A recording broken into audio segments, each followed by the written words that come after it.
Hi అండి, నమస్తే. Welcome to our channel voice of Lakshmi. Polkampalli Shanta Devi గారు రచించిన సంగమం అనే నవలను ధారావాహికంగా వింటున్నాం కదండి. ఇక రెండో భాగాన్ని మొదలెడదామా? ఇన్నేళ్ల తర్వాత మళ్ళీ కోటేశ్వరరావు ప్రవేశంతో కంచెలో పడ్డట్టుగా అయ్యారు నారాయణరావు దంపతులు. ఎంతో అపురూపంగా పెంచారు కృష్ణను. అతడికి ఏ ఆస్తిపాస్తులు లేకుండా చేసిపోతే ఆ అమాయకుడు ఎలా బ్రతుకుతాడు? ఒక అంతస్తులో బ్రతికి దురదృష్టవశాత్తు కిందికి విసిరేయబడితే పరిస్థితులను అర్థం చేసుకుని ఆ జీవితంలో ఒదిగిపోయే మనస్థైర్యం ఉండాలి మనిషికి. అదే లేదు కృష్ణకు. అనంతలక్ష్మి పెంపకంలో అతడు చాలా అమాయకంగా సున్నితంగా పెరిగాడు. ఏ చిన్న దెబ్బకు తట్టుకోలేడు.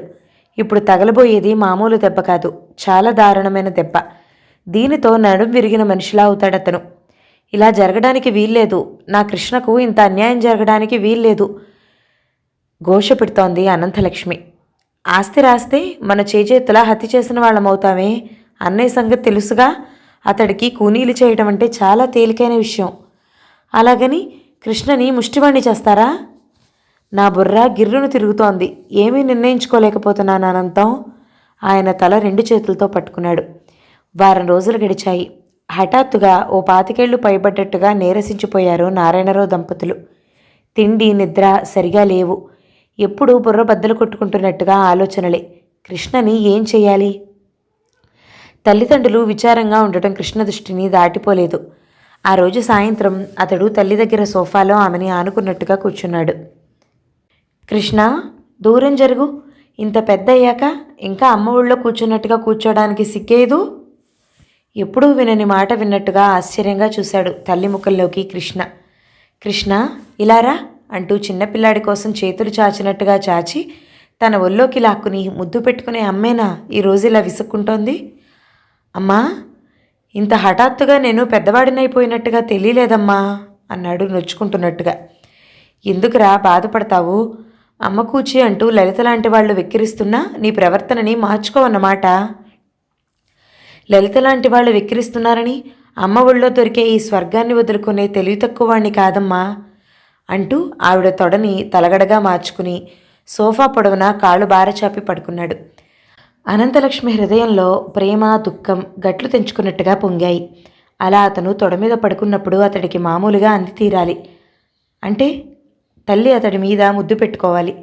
అనంతలక్ష్మి అతి కష్టంతో నిగ్రహించుకుంది. లే కృష్ణ, ఎవరైనా చూస్తే బాగుండదు. నీకు పెళ్ళవుతుంది, భార్య వస్తుంది.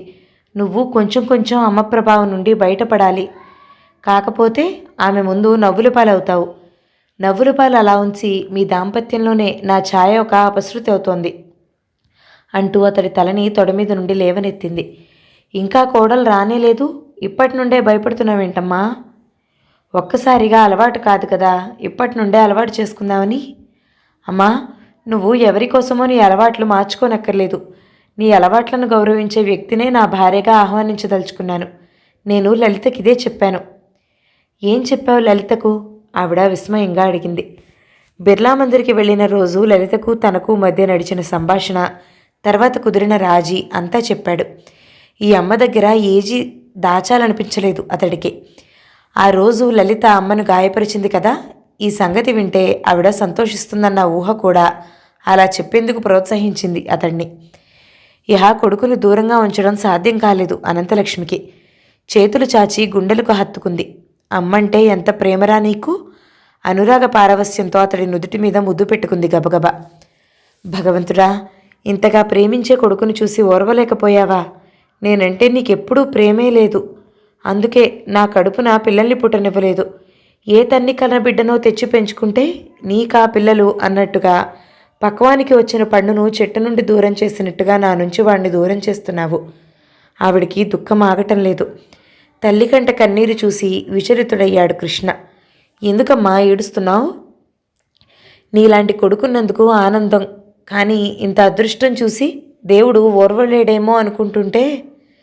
జీవరాశి అంతా తన బిడ్డలుగా ప్రేమించే దేవుడికి ఓర్పు లేకపోవడం ఏమిటమ్మా? అమాయకంగా పిల్లాడిలా అడిగాడు. జవాబు చెప్పలేనట్టుగా చూసింది అనంతలక్ష్మి. నీకు దేవుడంటే ఎంతో భక్తి. నువ్వు పువ్వున చేసే పూజలకు వరాలిస్తూనే ఉంటాడాయన. నీ మాట నిజం కావాలి కృష్ణ. ఇప్పుడు కమ్ముకోవచ్చిన ఈ కారుమబ్బు తొలగిపోతే ఆయన నాకు వరాలు ఇచ్చినట్టే మూగగా రోదించింది. కొద్దిసేపటి తర్వాత కృష్ణ లేచి పైకెళ్ళాడు. అతను వెళ్తుంటే వెనక నుండి చూస్తున్న అనంతలక్ష్మికి అతడి చొక్కా భుజం మీద కుట్టుపోయి చిరుగులా కనిపించింది. ఎరా, నీకు రోజు రోజుకి ఇంత అశ్రద్ధ అయిపోతుంది, చిరుగుల చొక్కా వేసుకున్నావు? మందలించాలని పెదవుల వరకు వచ్చిన మాటలు బలవంతాన మౌనం వహించింది. ఇవాళ కాకపోతే రేపైనా కృష్ణ ఒంటరివాడు కాక తప్పదేమో. ఇప్పటి నుంచే తన పనులు తాను చేసుకునే ఓపిక కలగాలి. వెనక నుండి నేను చేస్తున్నంతకాలం వాడు పూర్తిగా తన మీద ఆధారపడ్డాడు. తను కల్పించుకోవడం మానేస్తే నెమ్మది నెమ్మదిగా తన అవసరాలు గమనిస్తాడు. అనంతలక్ష్మి ఊరుకున్న కోటయ్య ఊరుకోలేదు.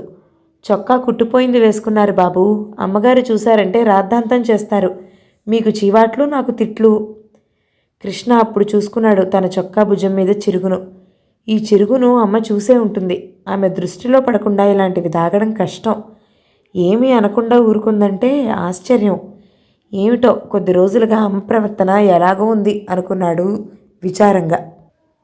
ఏమిటి ఆలోచించుకున్నారు? యముడిలా మళ్ళీ ప్రత్యక్షమయ్యాడు కోటేశ్వరరావు. అన్నయ్య, ఇది నా స్వార్జితం, నా ఇష్టం వచ్చినట్టు చేసుకుంటాను. ఈ విధమైన ఒత్తిడి నువ్వు నా మీద చేయడం చాలా అసహ్యంగా ఉంది, చీత్కారం చేశాడు నారాయణరావు. నువ్విలాగే బెదిరిస్తూ తీరిగ్గా ఉంటే నేను పోలీస్ రక్షణ కోరుతాను. మీ సుకుమారుడెక్కడా? వాడితో నీకేం పని? నారాయణరావు ముఖం పాలిపోయింది. ఏమీ లేదు, నన్ను పరిచయం చేసుకున్నావని. ఎప్పుడో ఒకసారి కృష్ణకు తనెవరో తెలియాల్సిందే. నువ్వు మా కొడువిక్కివి కాదు అని తమ నోటితో ఎలాగూ చెప్పలేరు. ఆ ఉపకారం ఏదో ఈయన చేస్తానంటున్నాడు, చేయని. కోటేశ్వరరావు పైకి వెళ్తుంటే అడ్డు పెట్టకుండా ఊరుకున్నాడు నారాయణరావు. కృష్ణ గదిలో అరగంట కూర్చున్నాడు కోటేశ్వరరావు. తమ్ముడు మొండికెత్తాక అటు నుండి కాక ఇటు నుండి నరుకు రావడం సమంజసంగా కనిపించింది ఆయనకు. ఆలోచించుకో, నేను అట్టే మంచివాణ్ణి కాదు. నాకు కూనీలు, జైలు కొత్త కాదు. నేను దేనికి భయపడ్ను. నాకు డబ్బు కావాలి, దానికోసం నేను ఎంతకైనా తెగిస్తాను అని చెప్పి బయలుదేరాడు. మాసిన బట్టలు, మామిడి పండులా ముడతపడ్డ ముఖం, బాగా పెరిగిన గడ్డం, డేగ చూపులు. ఆ మనిషి తన గదిలోకి వచ్చి వెళ్ళడం నిజమా అని ఆలోచిస్తున్నాడు. అతని వచ్చి వెళ్ళాడనడానికి సాక్ష్యంగా అతడు కాల్చిపడేసిన సిగరెట్ పీకలు కనిపించాయి. కల కాదు, అతడు వచ్చి వెళ్ళడం నిజమేనన్నమాట. అతను చెప్పిన విషయాలు నిజమే అయి ఉండాలి. ఈ అమ్మ తన అమ్మ కాదు. ఇలాంటి అమ్మ ఇంకెవరికీ ఉండదని మురిసిపోతున్న ఈ అమ్మ తన అమ్మ కాదు. అసలు ఎవరికి అమ్మయ్యే అదృష్టం నోచుకొని ఆమె. ఈ నాన్న కాదు. అమ్మ గారాబాన్ని, తన హఠాన్ని, అమాయకత్వాన్ని చిరునవ్వులతో తిలకించే ఈ నాన్న కాడు. తన అమ్మా నాన్న వేరే ఉన్నారు. తనకేమీ కాని వాళ్ళ ఇంట్లో పెరిగి ఇంతవాడయ్యాడు. ఇంతవాడయ్యాక నువ్వు ఇంట్లో ఉండటానికి వీల్లేదు, మర్యాదగా ఇంటిని వీళ్లను వదిలిపెట్టి పోకపోయినా నిన్ను పంపించాల్సిన చోటుకే పంపిస్తాను అని బెదిరించిపోయాడు ఇప్పుడు వచ్చిన గెడ్డం మనిషి. అతడి ఒక్కో మాట చెవిలో గింగురుమంటుంటే అతడికి మెదడు మొద్దుబారిపోతున్నట్టుగా ఉంది. ఆలోచించే శక్తి కోల్పోతున్నట్టుగా ఉంది. 1-2 గంటల దాకా అతడు అలా స్తబ్దంగా కూర్చుండిపోయాడు. తెలివి తెచ్చుకుంటున్నట్టుగా ఒకసారి తల విదిలించాడు. చుట్టూ పరికించి చూడసాగాడు. ఎంతో పరిచితమైన ఈ గది, ఈ పరిసరాలు అపరిచితంగా, పరప్రదేశంగా కనిపించసాగాయి. ఇన్నాళ్ళు తనవి కాని వాటిని ఎంత స్వతంత్రంగా, ఎంత దర్జాగా అనుభవించాడు. కృష్ణ లేచి బయటికి వచ్చాడు. ఒక్కో మెట్టు ఎంతో భారంగా దిగుతున్నాడు. పాలిపోయిన మొహాలతో చూస్తున్నారు అనంతలక్ష్మి, నారాయణరావు. ఏదో ప్రళయం ముంచుకురాబోతుంటే భయవిహ్వలైనట్టుగా ఉన్నాయి వాళ్ల చూపులు. 4 కళ్ళు దిగి వస్తున్న కృష్ణ మీదే ఉన్నాయి. కృష్ణ నెమ్మదిగా ఒక్కో అడుగు వేస్తూ వచ్చి ఇద్దరికీ మధ్యగా నిలిచాడు. హాలులో ఉన్న సోఫాలు, పరదాలు, పటాలు అన్నిటి మీద అతడి చూపులు విచిత్రంగా పరిగెత్తసాగాయి. పరిగెత్తడం ఆగింది. తల్లిని తండ్రిని మార్చి చూడసాగాడు. ఊపిరి బిగబట్టుకుంటున్నట్టుగా చూస్తున్నారు ఇద్దరు దంపతులు. పరిసరాలు భయంకరమైన నిశ్శబ్దం దాల్చాయి. ఆ నిశ్శబ్దంలో కృష్ణ గొంతు ప్రశాంతంగా వినిపించింది. ఇందాకొచ్చాడే ఆయన నాకు ఒక నిజం చెప్పి వెళ్ళాడు. ఇక్కడున్న ఏదీ నాది కాదనే, ఇక్కడున్న ఎవరూ నా వాళ్ళు కాదని, ఇక్కడున్న ఏది నాది కాకపోవచ్చు, మీరు నా వాళ్ళు కాదనుకోవడానికి మాత్రం నా మనసు అంగీకరించటం లేదు. ఈ ఆస్తి గురించి నాకు తాపత్రయం లేదు. నేను పేదవాణ్ణని ఈ క్షణం నుండే నా మనసుకు చెప్పుకోవడానికి ప్రయత్నిస్తాను. కానీ ఇంతవరకు అమ్మగా నాన్నగా పరిచయమైన మిమ్మల్ని మాత్రం నేను పరాయిగా భావించటం లేదు. ఈ ఇంటి నుండి నేను అడుగు బయటకు వేయడం జరిగితే మిమ్మల్ని తీసుకువెళ్తాను. ఈ కొడుకు ఎంత నిరుపేదైనా మీరు నన్ను ప్రేమించకుండా ఉండలేరు. అమ్మా, నాన్న, మీరు నాతో వస్తారా? నారాయణరావు దిగ్గున లేచి కృష్ణను కౌగిలించుకున్నాడు. కృష్ణ బావురుమన్నట్టుగా పిలిచాడు. మేం బ్రతుకున్నంతకాలం నువ్వు పేదవి కాదురా. మా కంఠంలో ప్రాణం ఉన్నంత వరకు నువ్వు ఈ గడప దాటాల్సిన అవసరం కలగదు. మర్యాదగా నేను అడ్డు తొలగకపోతే నన్ను పైలోకాలకి పంపిస్తానన్నాడు ఆయన. పైలోకానికి పంపించడం అంటే అంత తేలిక? ఈసారి నా గడపలో కాలు పెట్టని ఎవరు పైలోకానికి పెడతారో తెలుస్తుంది. కానీ నువ్వేం మాట్లాడుకురా. నువ్వేం మాట్లాడినా మమ్మల్ని గాయపరచడమేనని గుర్తుపెట్టుకో. ఇంతకుముందు నువ్వు విన్న మాటలన్నీ ఒక కలలా మర్చిపో. చీకటిలో వెలిగే దీపానికి వెలుతురెక్కువ కృష్ణ. నువ్వు మా చీకటి జీవితాలలో వెలిగిన దీపానివి. కన్న ప్రేమ కంటే పెంచిన ప్రేమ ఎక్కువరా అంది అనంతమ్మ. ఆమె శోకదేవతలా ఉంది. కృష్ణకు ఏమిటో చెప్పాలని ఉంది. ఈ ఆస్తి కోసం తన ప్రాణమే కాదు, అమ్మా నాన్న ప్రాణాలు కూడా చిక్కుల్లో పడతాయేమోనని భయంగా ఉంది. ఈ ఆస్తి వాళ్ళ ముఖాన కొట్టి మనం ఎక్కడికైనా వెళ్ళిపోయి బ్రతుకుదామని చెప్పాలని ఉంది. కానీ అతడి పెదవి దాటి ఒక్క మాట బయటికి రావటం లేదు. అతడిలో చెలరేగే భావాలన్నీ పెదవి కవతలే సుళ్ళు తిరుగుతున్నాయి. ఇంకేం మాట్లాడకుండా ఎలా వచ్చాడో అలా పైకి వెళ్ళిపోయాడు. మరునాడు కృష్ణ కాలేజీకి వెళ్ళాడు. కానీ తలనొప్పిగా ఉండటంతో మధ్యాహ్నమే తిరిగి వచ్చాడు ఇంటికి. హాల్లో కనిపించిన దృశ్యం అతన్ని గుమ్మం దగ్గరే ఆపేసింది. లలిత తల్లిదండ్రులు, ఆమె పెదనాన్నగారు వచ్చి ఉన్నారు. తన ఇంట్లో ఏ కార్యక్రమమైనా వచ్చే సుబ్రహ్మణ్య శాస్త్రి వచ్చాడు. అతడి చేతిలో పంచాంగం పేజీలు తిరుగుతున్నాయి. ఇహ ఎంత చూసినా ఇంతేనమ్మా. మంచి లగ్నం కావాలంటే మీరు 2 నెలల దాకా ఆగాల్సిందే. మీకోసం నేను వారం రోజుల్లో లగ్నం సృష్టించలేను. శాస్త్రిగారు అంతగా చెప్తున్నారు. ఇన్నాళ్ళు ఆగాం, ఇక 2 నెలలు ఆగలేమా? ఎలా లలిత పెళ్ళి మా ఇంట్లో ఆఖరు గ్రాండ్గా చేద్దాం అనుకుంటున్నాం.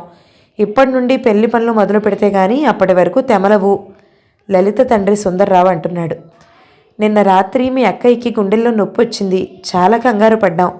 ఆ బాధలో కృష్ణ పెళ్లి కళ్ళ చూడకుండానే పోతానేమోనని కళ్ళనీళ్లు పెట్టుకుంది. డాక్టర్ వచ్చి ఇంజెక్షన్ ఇచ్చాక కాస్త తేరుకుంది. పొద్దుటే నీకు ఫోన్ చేశాను. కృష్ణకి లలితకి అర్జెంటుగా పెళ్లి జరిగిపోవాలి, లగ్నం పెట్టుకోవడానికి రమ్మని నారాయణరావు చెప్పాడు. నిజంగా రాత్రి అమ్మకు అంత సుస్థి చేసిందా? తనకి తెలియదే అనుకున్నాడు కృష్ణ. ఎందుకో ఆయన చెప్పేది అబద్ధం అనిపించింది. ఇంత అబద్ధం ఆడి ఆయన పెళ్లికి ఎందుకు తొందర పెడుతున్నాడు? ఆ విషయం బయటపడిపోకముందే అనుకున్న సంబంధం జరిగిపోవాలనేమో. కానీ ఈ రహస్యాన్ని దాచి పెళ్లి జరిపించడం ఎంత దారుణం. తను ఏ క్షణంలోనైనా కట్టుగుడ్డలతో రోడ్డు మీద నిలబడవలసి రావచ్చు. అప్పుడు తనకు భార్య అయిన లలిత పరిస్థితి ఏమిటి? లలిత కోపం పెళ్లి జరిపించిన పెద్దల మీద ఉంటుందో లేదో కానీ తన మీద తప్పకుండా ఉండిపోతుంది. లలిత దృష్టిలో దగాకోరుగా నిలిచిపోతాడు. అయితే మీ ఇష్టం. 15 రోజుల్లో ఉన్న ముహూర్తం ఖాయం చేయమంటే చేస్తాను. కానీ అది అంత బలమైన లగ్నం కాదు. వధూవరుల జాతకరీత్యా కూడా అంత మంచిది కాదు. ఆ ముహూర్తం ఖాయం చేయండి శాస్త్రి గారు. అనంత ఆరోగ్యం అంత మంచిది కాదు. ఒక్కోసారి ఏ నిమిషంలోనో అన్నట్టు చేస్తుంది. ఆవిడ కొడుకు పెళ్లి చేయకుండా పోయిందా? ఆ తర్వాత మేము ఆయన మాట పూర్తి చేయకముందే కృష్ణ ఆయనకు ఎదురుగా వచ్చి నిలబడ్డాడు. మీ పెళ్లికి లగ్నం నిశ్చయం చేస్తున్నారా? ఆయన నవ్వు పేలవంగా ఉంది. కృష్ణ ఈసారి తల్లి వంక తిరిగాడు. అమ్మా. ఆవిడ కళ్ళు తీక్షణంగా ఆజ్ఞాపూర్వకంగా మారాయి. చిన్నప్పుడు కృష్ణ అల్లరి చేసి విసిగించిన చెయ్యెత్తి ఒక్క దెబ్బ కొట్టేది కాదు అనంతలక్ష్మి. కళ్ళతో ఉరిమి చూసేది అంతే. ఆ చూపుకి భయపడి అల్లరి మానేసేవాడు కృష్ణ. అదే చూపు ఇప్పుడు చూసింది. ఇప్పుడు కృష్ణది అలాంటి చూపుకు భయపడే వయసు కాదు, సమయము కాదు. అతడు దృఢ నిశ్చయంతో ఏదో చెప్పబోయాడు. ఆవిడ కఠినంగా అంది. నీ అభ్యంతరాలు ఏమున్నా ఉంటే తర్వాత తెలుపుతూ కానీ ఇప్పుడు నోరు మెదపకుండా పైకి వెళ్ళు. అంత కఠినంగా ఆమె కృష్ణను ఎప్పుడూ గద్దించి ఉండలేదేమో. కృష్ణ ముఖం ఎర్రబడింది. అతను మెట్లెక్కుతుంటే ఆమె గొంతు మళ్ళీ వినిపించింది. ఏమిటో ఈ కాలం పిల్లలు పెళ్లి చేస్తామంటే ఏడుపు ముఖాలు పెడతారు. చదువు అంటారు, ఉద్యోగం అంటారు, తర్వాత కొన్నాళ్ళు ఎంజాయ్ చేస్తామంటారు. అందరూ గొల్లుమన్నారు. మీరన్న చివరి మాట కృష్ణకు వర్తించదు అక్కగారు. కృష్ణ ఎంజాయ్మెంట్ జోలికి పోయే మనిషి కాదు, చాలా బుద్ధిమంతుడు. అలాంటి వాడు నాకు అల్లుడు అవుతున్నందుకు నేనెంత గర్వపడుతుంటానో మీకేం తెలుసు? సుందర్రావు అన్నాడు. మీ కంటికి నా కంటికి వాడు బుద్ధిమంతుడిలా కనిపిస్తే లలిత లాంటి పడుచు పిల్లలకి ఒట్టి బుద్ధావతారంలా కనిపిస్తాడు. కాలేజ్ ఎగ్గొడుతూ సిగరెట్ ఉదేస్తూ ఆడపిల్లలకి ఫోజులు కొడుతూ ఉంటారే, వాళ్ళు హీరోలు ఈ కాలం ఆడపిల్లల కళ్ళకి. మీరనే ఆడపిల్లల్లోకి మా లలిత రాదక్కయ్య గారు. కృష్ణ అంటే పడి చస్తుందది. కృష్ణ గదిలోకి వచ్చి పుస్తకాలు బల్ల మీద విసిరేసి ఈజీ చైర్లో శరీరం వాల్చాడు. అతడికి చెప్పలేని అశాంతిగా చీకాకుగా ఉంది. ఏ ఉద్దేశంతో అమ్మ నాన్న ఇంత హఠాత్తుగా తన పెళ్లి దాటిస్తున్నారు? వాళ్ళకి నిజం చెప్పకుండా దాచి ఈ పెళ్లి జరిపిస్తే తర్వాత నిజం బయటపడి ఎన్ని అనర్థాలకు దారితీస్తుంది? ఒక విధంగా ఇది మోసంతో జరిపిస్తున్న పెళ్లి. 100 అబద్ధాలు ఆడైనా ఒక పెళ్లి జరిపించాలంటారు. కానీ అది ఏ కాలంలోని సామెతో ఇప్పటి మనుషులకు వర్తించదు. 2 జీవితాలు ఒక్కటిగా పెనవేసి వివాహ బంధంలో మోసం అబద్ధం ఉండకూడదు. ఎవరిని ఎవరు మోసగించినా రెండో వాళ్ల హృదయంలో అది చెరగని ముద్ర అవుతుంది. వాళ్ళు వెళ్ళిపోయాక తల్లి తనకు కబురు చేస్తుందేమోనని చూశాడు, కానీ చేయలేదామె. సాయంత్రం 4 గంటలకి కొండయ్య హార్లిక్స్ తీసుకుని వచ్చాడు. వాళ్ళు వెళ్ళిపోయారా? ఎవరు? ఓ వాళ్ళ, వెళ్ళిపోయి చాలాసేపు అయింది. అమ్మ వాళ్ళు ఏం చేస్తున్నారు? పెళ్లి కుమార్తెకు ఏం నగలు చేయించాలి, ఎట్లాంటి చీరలు కొనాలి అని అమ్మగారు అయ్యగారు చర్చించుకుంటున్నారు. ముసిముసిగా నవ్వుతున్నాడు కొండయ్య. చిన్నబాబు, జరి అంచు దోవతి కట్టాలని నాకెన్నాళ్ళ నుండో కోరిక. మీ పెళ్ళికి నాకు జరి అంచు దోవతి తేరు. మరోసారైతే కొండయ్య కోరిక విని మనసారా నవ్వేవాడు కృష్ణ. ఇప్పుడు మాత్రం అతడి ముసిముసి నవ్వు, అతడు సంబరంగా బయటపెట్టిన కోరిక ఒంటికి కారం రాసుకున్నట్టుగా అయింది. హార్లిక్స్ గబగబా తాగేసి కిందికొచ్చాడు. ఏమో బాబు, ఇది నేను మీరు ఆలోచించాల్సింది కాదు. ఈ కాలం పిల్లల అభిరుచులు వేరు. నగలకు ఇంతని, బట్టలకు ఇంతని డబ్బిచ్చేద్దాం. లలిత ఇష్టపడినవి తెచ్చుకుంటారు వాళ్లే. కృష్ణ రావటం చూసి అనంతలక్ష్మి మాటలాపేసింది. పెళ్లికి ముహూర్తం పెట్టుకునే ముందు వాళ్ళకి నేనెవరో చెప్పారా? ఎవరో వాళ్ళకి తెలియకపోవడం ఏమిటి? అనంతలక్ష్మి నారాయణరావుల గారాల కొడుకువి, వరప్రసాదానివి. కొంచెం నవ్వులాటగా చెప్పపోయింది. సీరియస్గా ఉన్న కృష్ణమ్మకం చూసి ఆమెలో నవ్వు ఎగిరిపోయింది. అమ్మా, ఈ రహస్యం దాచి ఎందుకు పెళ్లి చేస్తున్నారు? పెళ్ళయ్యేంతవరకే ఇది రహస్యం, తర్వాత బట్టబయలు. అదే వద్దంటున్నాను. ఈ సంగతి ఇప్పుడే వాళ్ళకి చెప్పేయాలి. చెప్పేశాక పిల్లనిస్తారో ఇవ్వరో అది వాళ్ళిష్టం. నీకు ఏది మంచో ఏది చెడో నిర్ణయించడానికి ఇంకా మేమున్నాంరా. ఒక సత్యం తెలిసిపోగానే నువ్వెంత ఎదిగిపోయావా? అనంతలక్ష్మి నిష్ఠూరంగా అంది. ఈ పెళ్ళి ఎంత త్వరగా జరిగిపోతే అంత మంచిది. మేమేమైపోయినా పలుకుబడి డబ్బు ఉన్న మామగారి అండ ఉంటుంది నీకు. ఇది వట్టి స్వార్థపు ఆలోచన, దారుణమైన మోసం. అంత దారుణమైన మోసం ఏముందిరా? అవును, నువ్వు మాకు పుట్టలేదు, పెంచుకున్నావు. ఏ కాలు జారిన దాని కొడుకునో కులహీనుడినో తెచ్చి పెంచుకోలేదు. మంచి వంశంలోని పిల్లవాడినే తెచ్చి పెంచుకున్నావు. కానీ ప్రస్తుతం నా పరిస్థితి? కృష్ణకి కళ్ళలో నీళ్లు తిరుగుతున్నాయి. ఏమీ లేదు. నిన్ను బికారిగా నడిరోడ్డున నిలబెట్టాం. ఎవరి బెదిరింపులను లెక్క చేయం. ఈ ఆస్తిని మీ నాన్న చెమటోడ్చి సంపాదించారు. దీన్ని ఏ కూనీకోరులకో అప్పగించరు. ఈసారి మళ్ళా ఆయన గడప తొక్కాడా, మళ్ళీ తిరిగి రాకుండా కటకటాల వెనక్కి తోయించే ప్రయత్నంలో ఉన్నారు మీ నాన్న. నువ్వు అనవసరంగా భయపడకు. నాకు ప్రాణభయం కానీ ఆస్తి గురించి తాపత్రయం కానీ అంతకంటే లేవు. నేను వాటి గురించి అసలు ఆలోచించడమే లేదు. కానీ నేను మీ కొడుకును కానన్న సంగతి మాత్రం పెళ్లికి ముందే వాళ్లకు తెలియాలి. ఎవరికి తెలియకపోయినా లలితకైనా తెలియాలి ఖచ్చితంగా అన్నాడు కృష్ణ. మతిపోయినట్టుగా మాట్లాడుకు. ఈ విషయం ఇప్పుడు తెలిస్తే ఈ పెళ్ళి అస్సలు జరగదు. నువ్వేమిక మాట్లాడు కృష్ణ. మా మీద నీకు గౌరవం ప్రేమ ఉంటే ఈ పెళ్లి జరిగిపోయే వరకు నీ పెదవి విప్పకు. తర్వాత నీ ఇష్టం. తర్వాత నేను పెదవి విప్పినా విప్పకపోయినా ఒక్కటే. ఏమైనా సరే నువ్వు మాత్రం ఈ సంగతి బయటపెట్టేందుకు ప్రయత్నించావా? నీ కారణంగా ఈ పెళ్లి ఆగిపోయిందా? నువ్వు మా ఇద్దరి సవాలను చూస్తావు. తమాషాకి కాదు, నేను ఖచ్చితంగా చెప్తున్నాను. నేను నా ఆరాధ్య దైవం గోపాలుడి మీద ఒట్టేసి చెప్తున్నాను. నీ కారణంగా నీ ఈ పెళ్లి ఆగడమే జరిగితే నువ్వు చూస్తుండగా మేమిద్దరం ప్రాణాలు వదిలేస్తాం. అమ్మా, ఆక్రోశిస్తున్నట్టుగా పిలిచాడు. రాత్రి 10 గంటల సమయం. మామూలుగా అయితే ఆ వేళప్పుడు మేడ మీద కృష్ణ గదిలో ట్యూబ్లైట్ ఆరిపోయి బెడ్లైట్ వెలుగుతుంది. కృష్ణ బెడ్ మీద వాలుతూనే చదవడంలో అలసిపోయిన కళ్ళు వెంటనే నిద్రలోకి జారిపోతాయి. ఈరోజు కృష్ణ గదిలో ట్యూబ్లైట్ ఆరిపోలేదు. కృష్ణ టేబుల్ ముందు కూర్చున్నాడు, కానీ చదవటం లేదు. టేబుల్ మీదున్న గ్లాస్ వంక చూస్తున్నాడు. గ్లాస్లో పాలు చల్లారిపోతున్నాయి. లలితకు యథార్థం చెప్పేయాలని 2 సార్లు ఫోన్ తీశాడు. కానీ తల్లి వేసిన ఒట్టు బలమైన పగ్గంగా మారి అతడిని వెనక్కి లాగింది. లాభం లేదు. తను లలితకి నిజం చెప్పేలేడు. లలిత దృష్టిలో తను వంచకుడిగా నిలిచిపోవాల్సిందేనా? అలాంటి ఊహనే భరించలేకపోతోంది అతడి మనసు. నిజం చెప్పలేడు, నిజం చెప్పకుండా ఉండనూ లేడు. ఈ సంఘర్షణకు పరిష్కారం ఒక్కటే. ఈ పెళ్లి ఆగిపోవాలంటే ఒకే ఒక్క మార్గం ఉంది. అది తను శాశ్వతంగా ఈ ప్రపంచం నుండి సెలవు తీసుకోవడం. ఎలాగూ తన జీవితం ముందు ముందు సవ్యంగా సాగేట్టలేదు. అందరి దృష్టిలో తన బ్రతుకు పరిహాసపాత్రం కాకముందే తను నిష్క్రమించడం గౌరవంగా కనిపిస్తుంది. కృష్ణ ఆ రోజు కాలేజ్ నుండి వస్తూ తనకు కావలసింది సంపాదించుకొచ్చాడు. అది ఇప్పుడు అతడికి ఎదురుగా ఉన్న పాలల్లో కలిసిపోయింది. తనకు ఎదురుగా తెల్లగా స్వచ్ఛంగా పాల రూపంలో ఉన్న మృత్యువును చూస్తున్నాడు. తెల్లటి చీర కట్టుకుని కురులు విరబోసుకుని 2 చేతులు చాచి ఆప్యాయంగా ఆహ్వానిస్తున్నట్టుగా ఉంది మృత్యుదేవత. నీలాంటి అందమైన అమాయకమైన పడుచు కుర్రవాళ్ళంటే నాకెంత ఇష్టమో, రా నా కౌగిలిలోకి. క్రీగంట చూస్తున్నట్టుగానే ఉంది. అందరూ నిన్ను చూసి పారిపోతే నేను మాత్రం జీవితం నుండి పారిపోయి నిన్ను చేరుతున్నాను. నీ కౌగిలి మినహా నాకు స్వాంతన కలిగించే స్థలం లేదు. కృష్ణ పెదవుల మీద పొడి నవ్వు. కొండయ్య మేడ మీద లైట్లన్నీ ఆర్పుతూ కృష్ణ గదిలోకి వచ్చాడు. కృష్ణ కూర్చున్న ఆ తీరు చూస్తే కొండయ్యకే జాలేసింది. కొండయ్య నిన్న మొన్నటి నౌకరు కాదు. కృష్ణ పెంపకానికి రాకముందు నుండి ఆ పని చేస్తున్న నమ్మకమైన నౌకరు. ఆ ఇంటి విషయాలన్నీ తెలుసు. తెలిసినంత మాత్రాన తెలిసినట్టుగా వ్యవహరించడు. ఇప్పుడు కృష్ణ పరిస్థితి చూస్తుంటే మాత్రం అతడు ఊరుకోలేకపోయాడు. చిన్నబాబు, మీకో సంగతి చెప్పనా?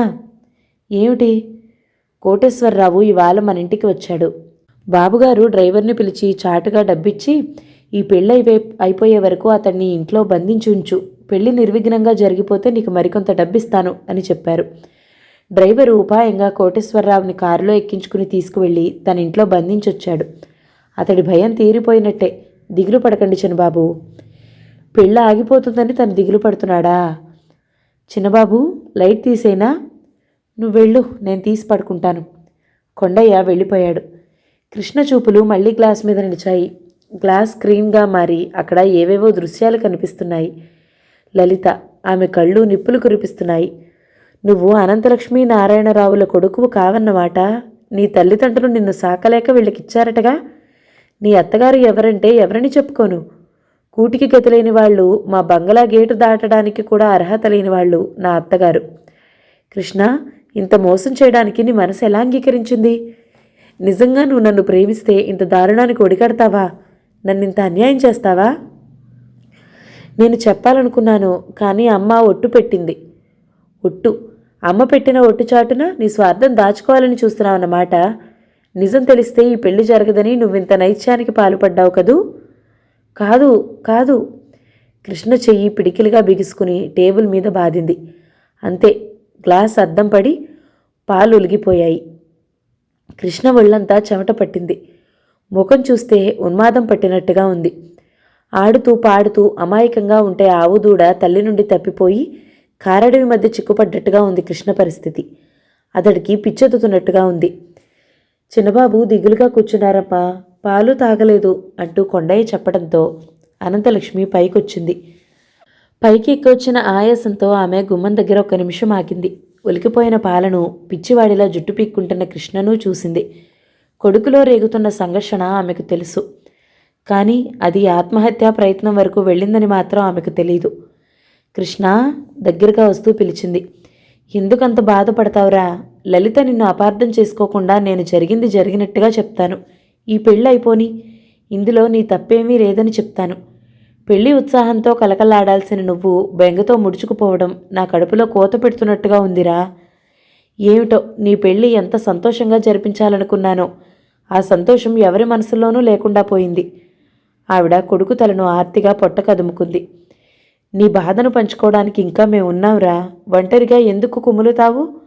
అయినా ఈ బాధ నువ్వు అనవసరంగా సృష్టించుకుంటావంటాను. ఇప్పుడు ఏం కొంపలంటుకున్నాయని? లే, రాత్రి చాలా అయింది, పడుకుందు పద. కృష్ణ చెయ్యి పట్టి లేవదీసి మంచం దగ్గరికి నడిపించుకుపోయింది. కృష్ణ పడుకున్నాడు. కళ్ళు మూసుకున్న ఆ ముఖంలో ఆరని అశాంతి కొట్టొచ్చినట్టుగా కనిపిస్తుంది. దుప్పటి నడుం వరకు కప్పి పడుకో. నిద్రలో తీయటి కలలు కను, పీడ కలలు కాదు. అని కొడుకు నుదుట ముద్దు పెట్టుకుని కిందికి వచ్చింది. ఉదయమే తలారా స్నానం చేసి దేవుడి గదిలో ప్రవేశించి ఏడుకొండలవాడి పేరు మీద ముడుపు కట్టింది అనంతలక్ష్మి. పెళ్లి నిర్విఘ్నంగా జరిగిపోతే వధూవరులను పసుబట్టల్లో నీ సన్నిధికి తీసుకువస్తానని కూడా మొక్కుకుంది.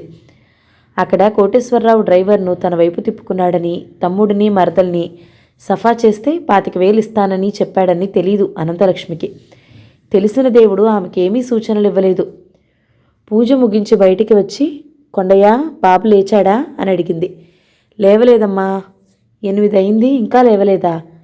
లేపమందాం అనుకుంది, కానీ రాత్రంతా సరిగా నిద్రపోయాడో లేదో, పడుకోనీలే అని ఊరుకుంది. ఫోన్ మోగింది. కొండయ్య తీసి, మీకే అమ్మగారు, లలితమ్మగారు పిలుస్తున్నారు అని చెప్పాడు. ఏమిటి లలిత? 10 గంటలకు మీరు అంకుల్ అబిడ్స్కి రండి ఆంటీ, బట్టలు నగలు ఖరీదు చేయాలి. ఎవరెవరు వస్తున్నారు? పెద్దన్నయ్య పెద్దొదిన వస్తే నాన్న వస్తారేమో. కృష్ణ ఏం చేస్తున్నాడా ఆంటీ? ఇంకా నిద్ర లేవలేదు. ఇంత పొద్దెక్కింది, ఇంకా నిద్ర లేవలేదా? కృష్ణ పొద్దెక్కి నిద్రపోవటం ఎప్పటి నుండి? కృష్ణని అబిడ్స్కి తీసుకురండి ఆంటీ. అలాగే. ఇంకా నిద్ర ఏమిటి? లేపండి ఆంటీ, నేను పిలుస్తున్నానని చెప్పండి, నేను ఇక్కడే వెయిట్ చేస్తూ ఉంటాను. రాత్రి తలనొప్పితో నిద్ర సరిగా లేదు వాడికి. అలాగా ఆంటీ, నేను రానా? కాస్త తలనొప్పి అంటే అంత ఆతృత? వస్తే రా, కానీ ఏదో సాకు కోసం మాత్రం వెతకకు. పొండాంటీ, సిగ్గుగా నవ్వింది లలిత. పోతున్నా. అనంతలక్ష్మి నవ్వుతూ ఫోన్ పెట్టింది. కృష్ణ ఎవరో తెలిసాక కూడా ఈ పిల్ల ప్రేమ ఇలాగే ఉంటుందా? కృష్ణను చులకన చేస్తుందా? ఏ కాస్త అవమానాన్ని భరించలేని అభిమాని కృష్ణ. అతడి జీవితం ఆమె చేతుల్లో నాశనమైపోతుందా? కృష్ణను దబాయించి తను ఇలా ఆలోచిస్తుందేమిటి?